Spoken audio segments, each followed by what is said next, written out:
Hello guys, কেমন আছেন সবাই? আশা করি সকলেই ভালো আছেন। ফ্যান্টাসি অ্যানিমেশন এক্সপ্লেন চ্যানেলে সবাইকে স্বাগত।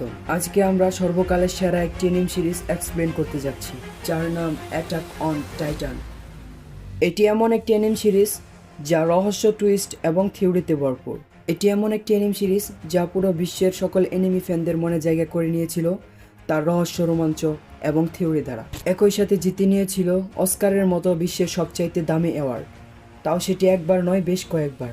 আপনি যদি একজন সত্যিকারের অ্যানিম ফ্যান হয়ে থাকেন তাহলে অবশ্যই অ্যাটাক অন টাইটানের নাম শুনে থাকবেন।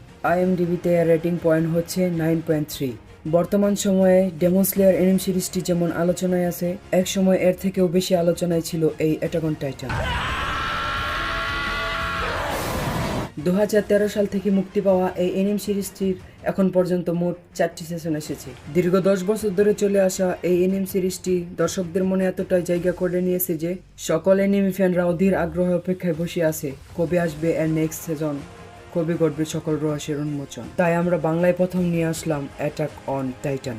এর প্রথম সিজনে আমরা এই সিরিজের সকল ক্যারেক্টারের সাথে পরিচিত হব আর একটু রহস্যের ভিতরে ঢুকে যাব। দ্বিতীয় এবং তৃতীয় সিজনে এর রহস্য আরো গভীর হতে থাকবে, আর আপনারা যখন এর চতুর্থ সিজনটি দেখবেন, আমি চ্যালেঞ্জ করে বলতে পারি আপনারা নিজেকে নিজেই বিশ্বাস করতে পারবেন না। কেন নিজেকে নিজে বিশ্বাস করতে পারবেন না তা তো সময় বলে দেবে। তো এতক্ষণ কথা বলার একটাই উদ্দেশ্য, আপনারা এই সিরিজের সবগুলো এপিসোড আমাদের পাশে থেকে দেখবেন আর আমাদের সাপোর্ট করবেন। তো আর বেশি দেরি না করে আসুন সকলে মিলে হারিয়ে যাওয়া যাক সর্বকালের সেরা অ্যানিমে সিরিজ অ্যাটাক অন টাইটানের দুনিয়ায়।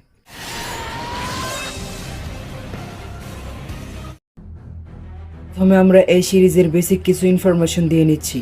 অনেক বছর আগে মানুষের মতো দেখতে কিছু রাক্ষস এই পৃথিবীতে এসে পড়েছিল, যাদেরকে টাইটান বলা হয়। তারা মানুষদের খেতে পছন্দ করত এবং তারা অনেক মানুষ খেয়েও ফেলেছিল।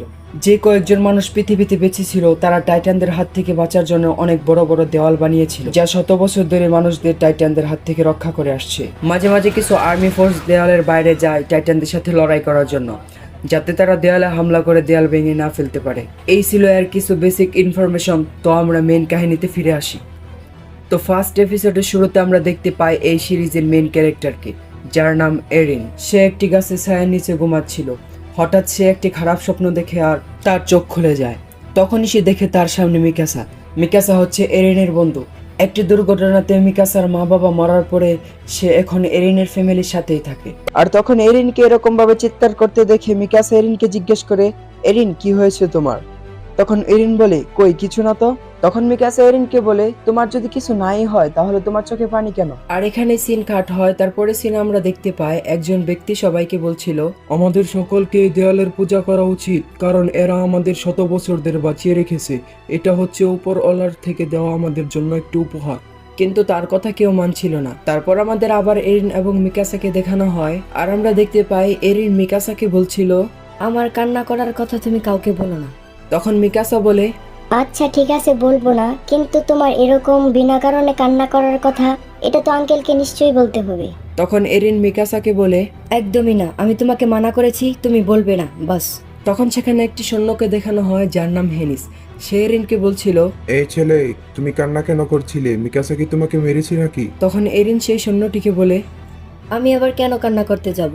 আর আপনার মুখ থেকে কেন মদের গন্ধ আসছে? আপনারা কি ডিউটির সময় আবার মদ পান করেছেন? আর তখন হেনিস এরিনকে বলে, আজকে আমাদের সারাদিন এখানে ডিউটি করতে হবে, আর ডিউটি করার সময় ক্ষুধা এবং তৃষ্ণা মেটানোর জন্য আমরা মদ দিয়ে কাজ চালিয়ে নিই। তখন এরিন এই কথাটি শুনে হেনিসকে বলে, আপনারা এই অবস্থায় কি টাইটানদের সাথে লড়াই করতে পারবেন যদি তারা দেওয়াল ভেঙে ভিতরে এসে পড়ে? আর তখন হেনিস এরিনকে বলে, আমরা দেখেছি টাইটানদের দেওয়াল মেরামত করার সময়, আর আজ পর্যন্ত এসব টাইটানেরা এই 100 মিটার লম্বা দেয়ালে শুধু আঁচড় কাটা ছাড়া আর কিছুই করতে পারেনি। তাই বলি বাচ্চারা, তোমরা বাসায় যাও আর নাকে তেল দিয়ে ঘুমাও। আর এই কথা শুনে এরিনের খুব রাগ হয় এবং তারা বাড়ি চলে যেতে থাকে। আর তখন রাস্তায় মিকাসা এরিনকে বলতে থাকে, তোমার সার্ভে কপসে ভর্তি হওয়ার ইচ্ছাটা ছেড়ে দেওয়া উচিত। তখন এরিন মিকাসার উপর রাগ করে এবং তাকে বলে, তুমি আমাকে একদম উপদেশ দিতে আসবে না, আমি জানি আমার কি করা উচিত। আর ঠিক তখনই সেখানে একটি ঘন্টা বাজে আর এরিন বলতে থাকে, মিকাসা চলো, সার্ভিকফরা চলে এসেছে, মেন গেট খোলা হয়ে গেছে, চলো আমরা সেখানে যাই। আর তখন এরিন এবং মিকাসা সেখানে হাসিমুখে উপস্থিত হয়। তখন এরিন একজন সৈনিককে দেখে হাসছিল, কিন্তু সে তাকে ইগনোর করে দেয়। তারপর এরিন তার পিছনে থাকা সকল সৈনিকদের লক্ষ্য করতে থাকে। তারা দেখতে পায় যে সকলের অবস্থা খুবই খারাপ ছিল, সকলে খুবই আহত। আর তখন আমরা দেখতে পাই ভিড়ের ভিতর থেকে একটি বৃদ্ধা মহিলা সেখানে আসে আর বলতে থাকে, আমার ছেলেকে দেখতে পাচ্ছি না, সে কোথায়? তখন সেখানে থাকা একটি সৈনিক আরেক সৈনিককে বলে, এটা কি মুজিজের মা? তাহলে সেই জিনিসটি তাকে দিয়ে দাও। তখন সেই সৈনিকটি সেই বৃদ্ধা মহিলাকে কাপড় দিয়ে মোড়ানো একটি জিনিস দেয়। সেটা খোলার পর দেখা যায় যে সেটার ভিতরে একটি কাটা হাত ছিল। তখন সেই সৈনিকটি বলে, সরি আন্টি, আপনার ছেলের এই অংশটুকুই শুধু অবশিষ্ট আছে।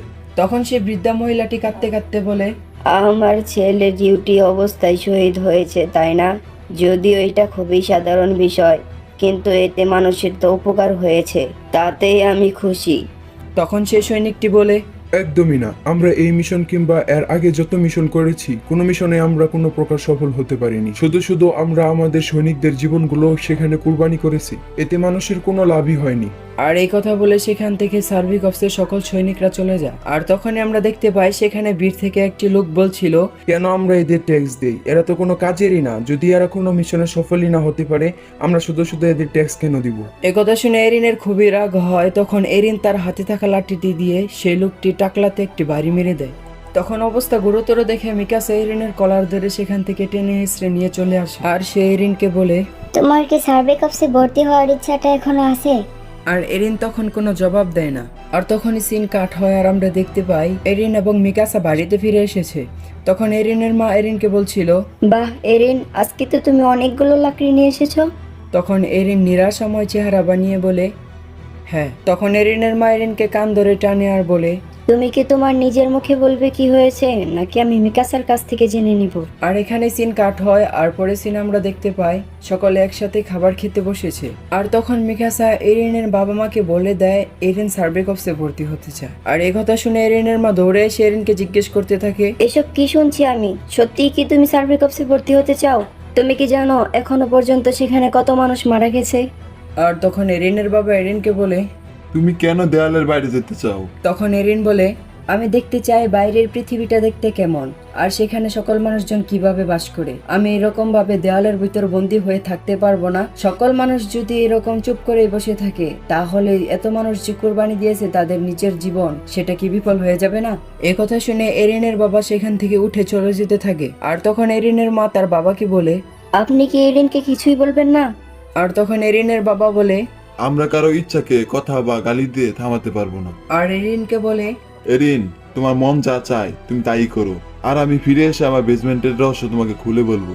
আর তখন এরিনের মা এরিনের বাবাকে বলে, আমি আপনার কথার সাথে সহমত না, শুধু পাগলেরাই সার্ভিক অফিসে ভর্তি হতে চায়। আর তখন এরিন জুড়ে চিৎকার করে বলতে থাকে, আমার কাছে পাগল হচ্ছে তারা যারা বন্দি জানোয়ারের মতো বসবাস করে। আর এই কথা বলে এরিন সেখান থেকে দৌড়ে চলে যায়। তখন এরিনের মা মিকাসাকে বলে, আমার ছেলেটা খুবই অবুঝ, সে সবসময় কোনো না কোনো সমস্যায় পড়ে থাকে, তুমি প্লিজ তাকে একটু দেখে রেখো।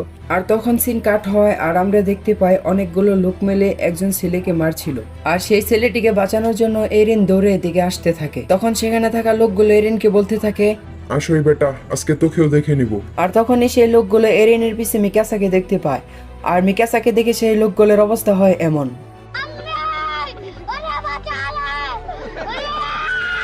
আর তখন এরিন সে খুবই জোশের সাথে বলতে থাকে, দেখ ওই ছাগলগুলো আমাকে দেখে ভয়ে পালাচ্ছে। আর তখন সেই ছেলেটি এরিনকে বলে, সেই লোকগুলো তোমাকে দেখে পালায়নি, তারা মনে হয় মিকাসাকে দেখে পালিয়েছে। আপনাদের জানার জন্য বলে দেই, এখানে যে ছেলেটিকে এরিন এবং মিকাসা বাঁচালো, মানে এই হলো চলোলা ছেলেটি, তার নাম হচ্ছে আরমিন। আর সে মিকাসা এবং এরিনের বন্ধু। তারপর সিন কাট হয় আর আমরা দেখতে পাই এরিন এবং তার বন্ধুরা এক জায়গায় বসে কথা বলছিল।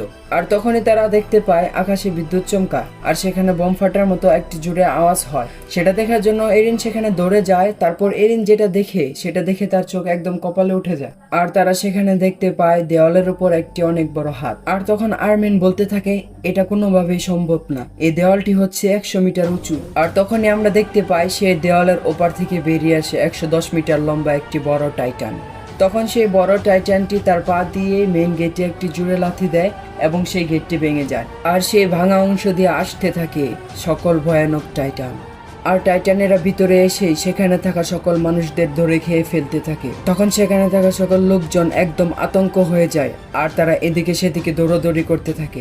তখন এরিন তার বাড়ির দিকে দৌড়ে যেতে থাকে, মিকাসাও তার পিছে পিছে দৌড়ে যাচ্ছিল। তখন এরিন মনে মনে বলতে থাকে, আমার বাড়ি যেন ঠিক থাকে, আমার মা যেন ভালো থাকে। যখন এরিন তার ঘরের কাছাকাছি এসে যায় তখন সে দেখতে পায় তার ঘর ভেঙে একদম লন্ডভন্ড হয়ে গেছে। আর কাছে গিয়ে লক্ষ্য করে তার মা সে ভাঙা চালের নিচে চাপা পড়ে আছে। আর তখন এরিন মিকাসাকে বলতে থাকে, আমার মাকে বাঁচাতে আমাকে সাহায্য করো। তখন তারা দুজনে মিলে চেষ্টা করে কিন্তু তারা সেই চালটি একটু নড়াতে পারে না। তখন এরিনের মা খেয়াল করে তাদের দিকে একটি টাইটান আসছিল। আর তখন এরিনের মা তাদেরকে বলে, টাইটান আসছে, তোমরা এখান থেকে পালিয়ে যাও। তখন এরিন তার মাকে বলে, আমরা যাব নিশ্চয়ই, কিন্তু এখান থেকে তোমাকে সহ নিয়ে যাব। তখন এরিনের মা এরিনকে বলে, তোমরা যদি আমাকে এখান থেকে বেরো করে ফেলো তাও আমি দৌড়াতে পারবো না, কারণ আমার পা একদম ভেঙে গেছে। তখন এরিন বলে, আমি তোমাকে আমার কাঁধে নিয়ে দৌড়াবো। আর তখন এরিনের মা এরিনকে বলে, তুমি আমার কথা কেন শোনো না? আপাতত আমার শেষ কথাটা তো শোনো, তোমরা এখান থেকে পালাও। আর তখনই সেখানে সেই সৈনিকটি আসে যার নাম হ্যানিস। তখন এরিনের মা সেই সৈনিকটিকে বলে, তুমি প্লিজ আমার বাচ্চাদের নিয়ে এখান থেকে চলে যাও। তখন সেই সৈনিকটি বলে, আমি এখান থেকে যাব নিশ্চয়ই, কিন্তু এই টাইটানকে মেরে তোমাদের তিনজনকে বাঁচিয়ে নিয়ে। তারপর যখন হ্যানিস সেই টাইটানের সামনে যায় তখন তার ভয়ে প্যান্ট ভিজে যায় এবং সে সেখান থেকে দৌড়ে পালিয়ে আসে আর মিকাসা এবং এরিনকে নিয়ে সেখান থেকে চলে যায়। তখন এরিন চিৎকার করে বলতে থাকে, আমার মায়ের কি হবে? আমি তাকে বাঁচাবো।